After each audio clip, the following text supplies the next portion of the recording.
Hello friends, cook with তিয়াসাতে আপনাদের সকলকে স্বাগত জানাই। আজ আমি আপনাদের সামনে এক নতুন স্বাদের ইলিশ মাছের রেসিপি নিয়ে হাজির হয়েছি। ইলিশ মাছের দম।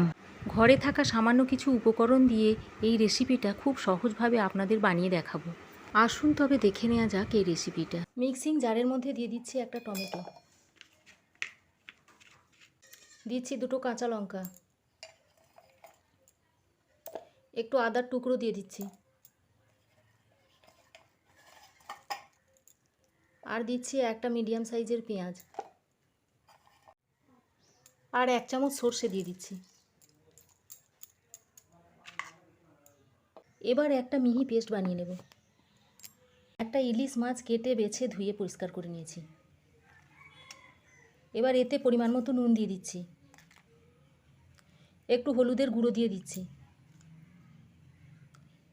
আর একটু লঙ্কার গুঁড়ো দিয়ে দিচ্ছি। এবার মাছের সঙ্গে ভালো করে মশলাটা মাখিয়ে নিচ্ছি। কড়াই গরম করে 1 চামচ সরষের তেল দিয়ে দিচ্ছি।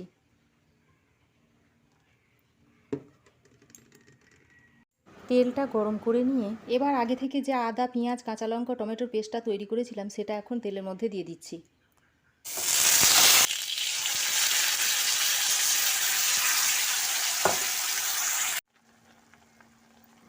এবার দিয়ে দিচ্ছি পরিমাণ মতো নুন,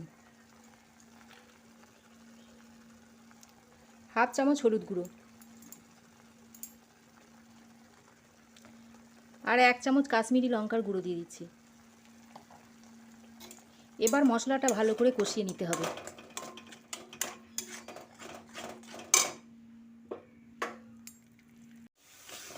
মশলা কষানো হয়ে গেছে, মশলা থেকে তেল ছেড়ে এসেছে। এইবার মিক্সি ধোয়া জলটা একটু দিয়ে দিচ্ছি।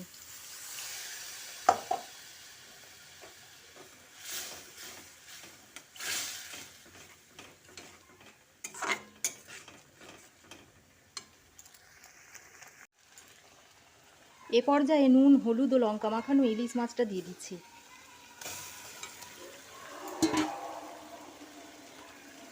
মশলার সঙ্গে মাছটা একটু ভালো করে কষিয়ে নিচ্ছি।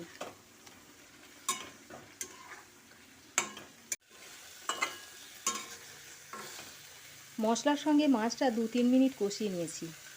এবার জল দিয়ে দিচ্ছি।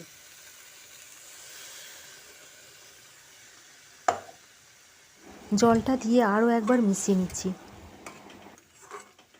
জলটা এমন দিতে হবে যেন জলের মধ্যে মাছগুলো ডুবে থাকে।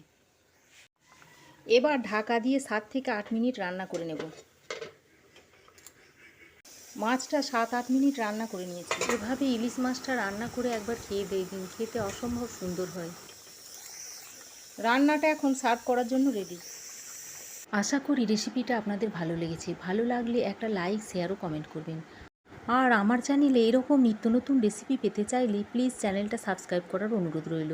পাশে থাকা বেল আইকনটা প্রেস করবেন। আজ এ পর্যন্তই, আবার দেখাবে নতুন কোনো রেসিপি নিয়ে। Thanks for watching.